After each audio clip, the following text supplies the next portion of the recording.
name's Kelsey, and the story you're getting ready to hear is the story about the most important people in my life. Now I know a lot of you are probably rolling your eyes thinking, of course she means her family, and I'm sure a lot of you don't want to see another show about a big family.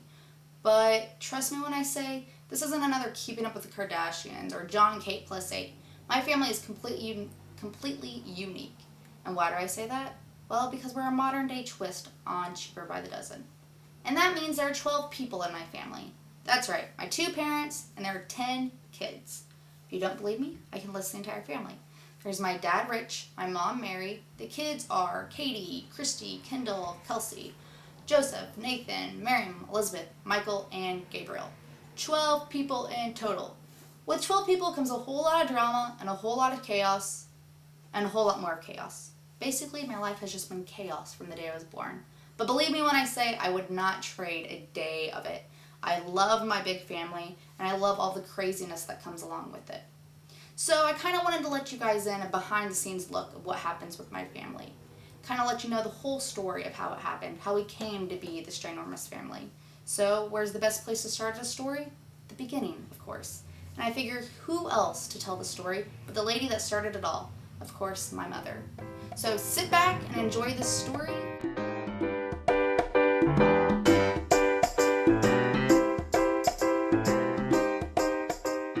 Father and I met in Marshall here. My stepsister introduced us. He was the assistant state's attorney at the courthouse, and I was at the time going to Indiana State University, and so we met. She set up a blind date is actually what happened, so that's how we met.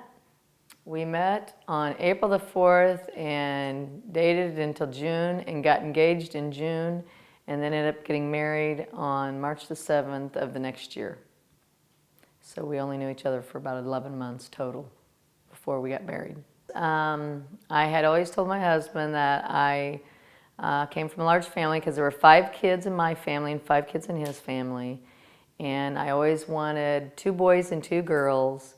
And so I said we have to have at least 4 kids, and so he said that was fine because he'd come from a big family too. So that's why we knew we were going to have at least 4 kids. And so I started with 2 daughters and thought, okay, then we'll have a son. And I kept having more daughters, and so it ended up being that we had 4 daughters and no sons. So our next step was to go ahead and adopt, I guess, because we didn't know how else to get boys. We didn't adopt right away at the very beginning. We waited for another,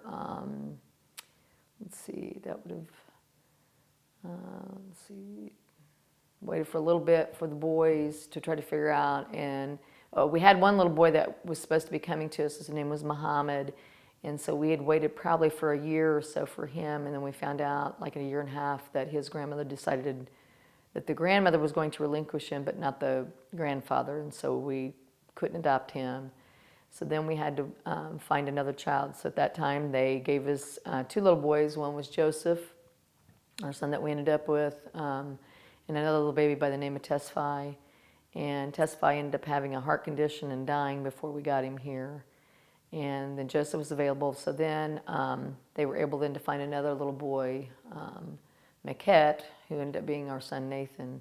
So we were able to adopt them together, even though they were not in the same. They were in the same agency, but they originally were not together from the very beginning. So that's how we ended up getting those 2 guys.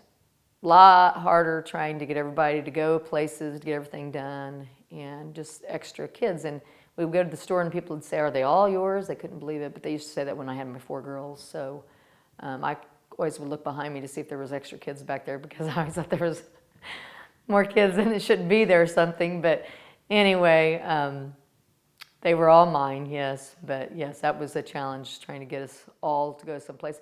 Katie at the time, I think Katie and Christy and Kendall were in college or had just graduated from college, and Kelsey was in high school. The boys were in junior high. And we happened to get a Christmas card from our agency out of Indianapolis. And in the Christmas card, they had a picture of 4 kids. And so it made me really sad. And these 4 kids wanted to be adopted together. And so I started praying about it and everything. And like I said, we got the picture. When my husband came home, I had said to him, I said, Rich, I think we're supposed to adopt these kids. And he was like, what? And I said, no, really. I said, I think, and I just feel like that's what God was telling me, that that was what we were supposed to be doing. And so anyway, we started praying about it. We had people start praying with us about that. And I contacted the agency. As it turned out, we were, it ended up that we did adopt the kids. It took what was supposed to take, at the time, 6 months, because they were what they call a special needs group, because it was a sibling group. It was only supposed to take 6 months, 6 to 8 months for them to come. Ended up taking 21 months. So this is my family now. I have Katie, who's 29, Christy, who's 28, Kendall, who's 24, Kelsey, who's 23, Miriam, who's 21. Let's see. After Miriam comes Elizabeth, who is 19, Joseph, who is, will be 19 in a week, Nathan, who is 18, Michael, who is 17, and Gabriel, who is 12. The reason why I always wanted to do this at the very beginning, to have a big family, was so that everybody would have a brother and everybody would have a sister. And everybody's had that. And what's been wonderful about it is when my family all gets together, we are like the entertainment. If we go out to eat, we are the entertainment at the restaurant.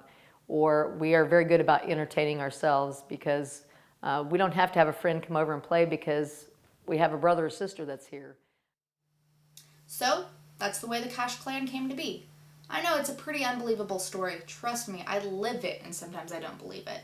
But I can guarantee you everything that was said was 100% accurate. Well, my mom never mentioned that I was her favorite kid, but she's told me a time or two. So believe me when I say I'm my parents' favorite. Anyway, I hope you guys enjoyed this behind-the-scenes look at my family, and stay tuned next week whenever you see what really goes on at a family dinner. Thanks for joining.